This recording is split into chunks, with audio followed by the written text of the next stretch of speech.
The Syrian army and Kurdish-led Syrian Democratic Forces have agreed to hold fire after fighting broke out in the north. The violence comes amid mounting regional pressure to integrate the SDF into Syria's state institutions.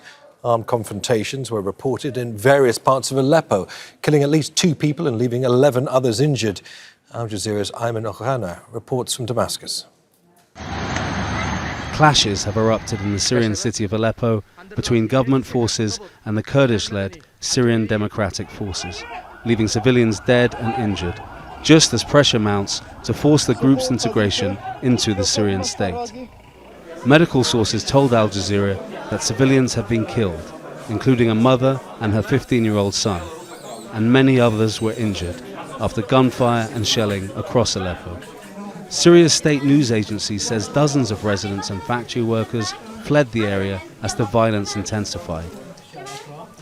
In a statement carried by state media, Syria's Interior Ministry accused the SDF of launching what it described as a treacherous attack on joint security checkpoints in the Sheikh Massoud and Ashrafia neighborhoods, injuring security personnel and civilians. The SDF rejected the accusations, denying that it targeted residential areas. In a statement, the group said it had already handed over its positions under a previous agreement and accused what it described as Damascus-affiliated factions of shelling neighborhoods. The clashes coincided with a high-level visit to Damascus by Turkish Foreign Minister Hakan Fidan, who met Syrian officials to discuss the stalled integration process.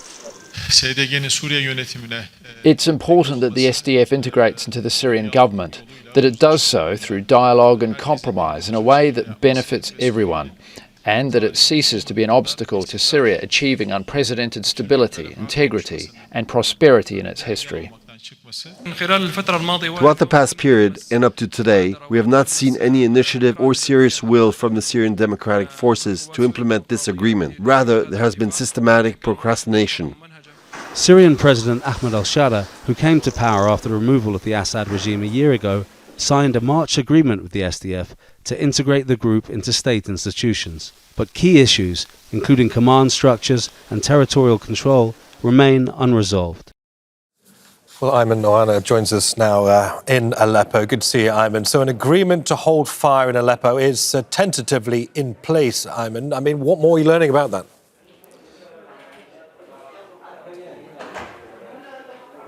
Well, last night was a scene of intense clashes, and there has been a call from both sides to stop targeting each other in an effective ceasefire. But both sides, the information is unclear. Both sides are accusing each other of starting the fighting and making counterclaims on the kinds of weapons used and where they're used. The SDF has accused government forces of using artillery and tanks against civilian areas. And right now we're in Al-Razi hospital, where doctors have told us that the SDF was shelling last night. This is a claim the SDF denies. But right now we're in the hospital, which has been the main focal point for taking care of the wounded. We spoke earlier with this man, Assam Abdullah. He's a white helmet. He went to rescue wounded civilians in Sharaa roundabout, and he himself got shot in the back of the neck by a sniper, allegedly from the SDF. The hospital has been taking care of many of the wounded and was also the site of 3 killed, including a mother and her 15-year-old son. And I mean, by the sounds of it, it's a terrifying night for locals. On top of what you've just mentioned, reports of tank fire and mortars hitting residential streets. I mean, how do people prepare for something like that when the assumption was that Syria was a new country after the fall of Bashar al-Assad?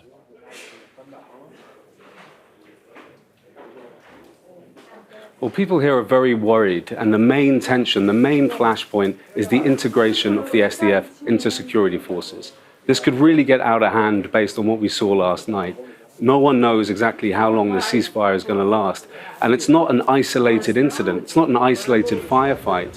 This all comes with the struggle of integrating the SDF in face of mounting regional pressure and powers, most notably from Turkey, who had a high-level delegation in Damascus last night, which may have been the catalyst for the clashes in Aleppo.